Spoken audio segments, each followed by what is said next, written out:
There are many true things in Shakespeare's play Richard III, but there are also many things that were exaggerated to make the play more interesting. Here are examples of both. Shakespeare decided to write the play because of a legend that said the last of the Plantagenet kings was evil. Richard was the last of the Plantagenet kings. Because it was based on a legend, not all of the information is reliable. In the play, Richard is portrayed as a hunchback with a withered arm.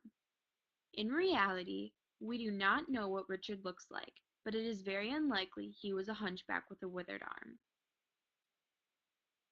Richard may not have been entirely acquitted for his crimes, but there was circumstantial evidence that would free him from some of them.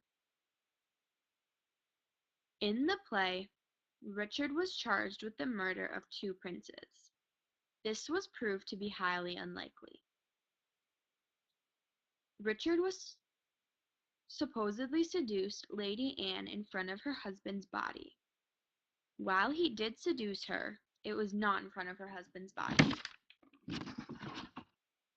In the play, Richard ordered the execution of his brother, George, Duke of Clarence. In reality, there is no proof of his involvement in this crime.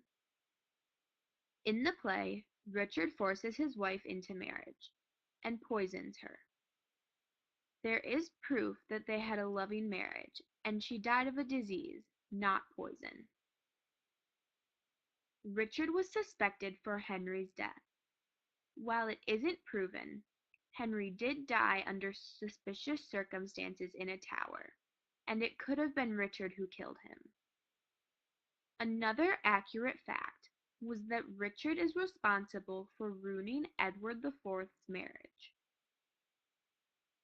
In both the play and reality, Richard was a very influential king who made many reforms. In the play, Richard is thought to be mentally ill. We now know through other historical accounts that this is not true. Lastly, William Stanley led the attack on Richard III and seized the crown on Henry Tudor's head. But in Shakespeare's play, it was Thomas Stanley who did this.